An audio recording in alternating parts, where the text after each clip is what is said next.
Greetings. Sometimes when I'm reading the work of one writer, I realize with a jolt how much he's like another I've read. Shakespeare wrote Macbeth nearly 1900 years after Ecclesiastes was produced, yet the dreadfulness and despair of each is mirrored in the other.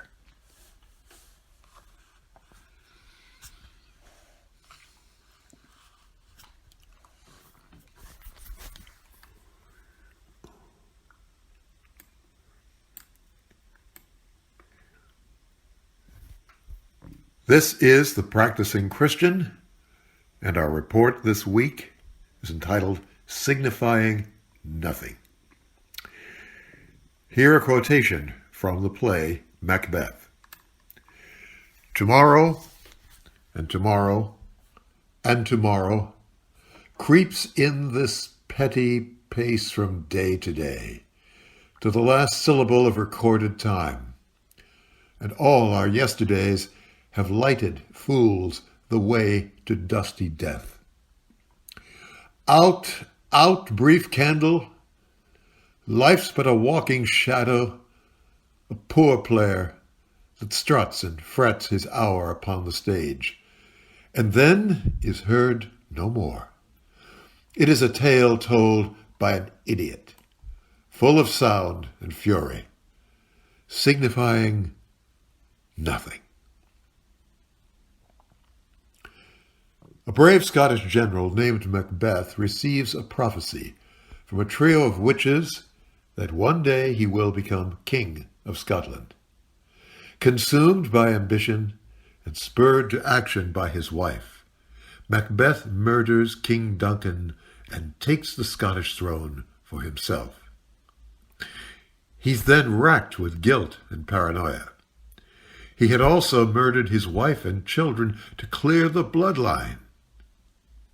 The witches told Macbeth to beware Macduff. In his mind, he didn't want to lose the crown to anyone in Macduff's family, and the massacre would also send a strong message not to oppose him. Macbeth's speech insists that there is no meaning or purpose in life, even his own life, with his wife dead and armies marching against him. Macbeth succumbs to a deep pessimism. Macbeth mourns his meaningless life. The way of his life leads to dusty death. People have always been shown a shining path, but it seems that for him, life only leads eventually to death. We all must die, but we often tell ourselves our future is bright. This sets the scene for the final events of the play, and Macbeth's death at the hands of Macduff. Macbeth's last words, "It is too late.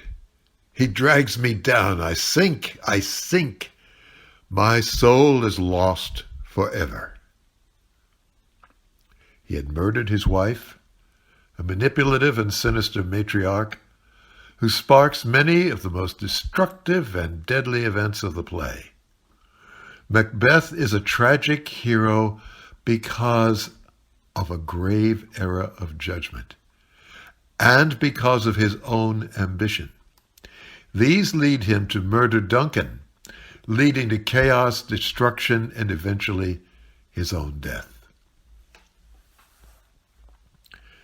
The biblical book of Ecclesiastes reflects the ideas of one who questioned the doctrine of retributive justice.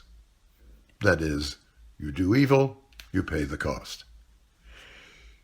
Associated with wisdom theology, which tended to say investigate, analyze, redeem. His observations on life convinced him that, again, I saw that under the sun, the race is not to the swift, nor the battle to the strong, nor bread to the wise, nor riches to the intelligent, nor favor to the skillful, but time and chance happen to them all. Chapter 9, verse 11. Man's fate, the author maintains, does not depend on righteous or wicked conduct, but is an inscrutable mystery that remains hidden in God. Quote, all this I laid to heart, examining it all, how the righteous and the wise and their deeds are in the hand of God. Whether it is love or hate, one does not know. Chapter 9, verse 1. All attempts to penetrate this divine mystery and thereby gain the wisdom necessary to secure one's fate are vanity or futile. In the face of such uncertainty, the author's counsel is to enjoy the good things that God provides while one has them to enjoy. Karl Barth believed the futility or vanity to which the creation is subjected is rooted in createdness itself. The fallen creation gives us no fulfilling life, nor any hope of the resurrection. Wolfhard Pannenberg, the German theologian, in effect sees our failures rather as the manifestation of the self-independence of the creation.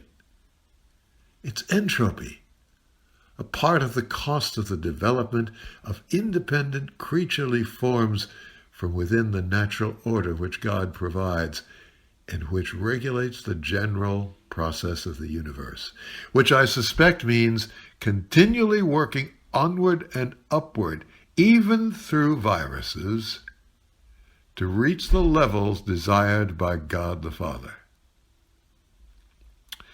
And we struggle along the way with this.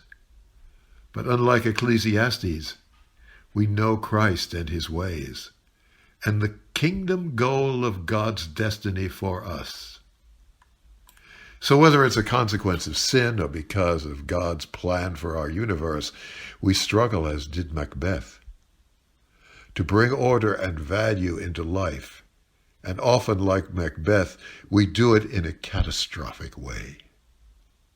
Life only is something signifying nothing when we've made the wrong choices, taken the wrong actions.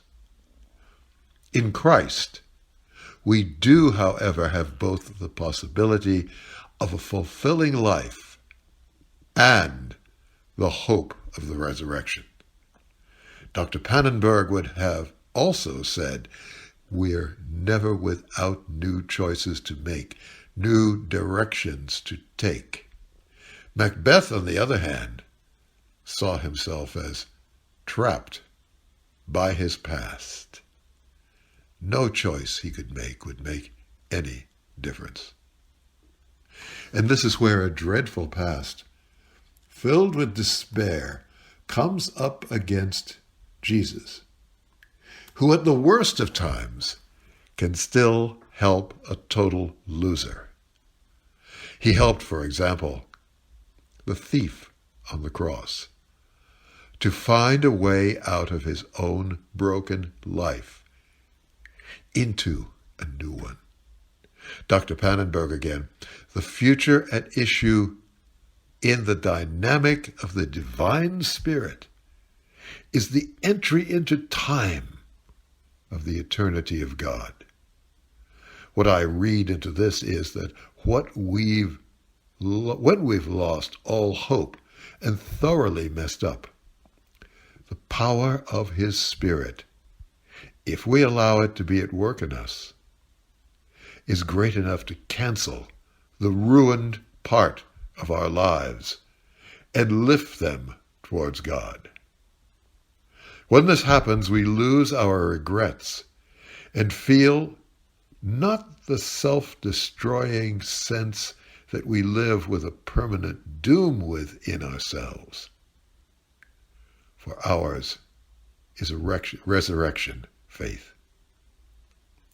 The practicing Christian, alert to his own not always successful struggles to build a good and godly life, will keep open a channel of communication with God through prayer, by which the divine Spirit will always have a clear and visible opening to his heart and soul, and enable him to break the poor patterns he may be forming, and replace these with solid construction that, quote, did not fall because it had been founded on rock, close quote. Matthew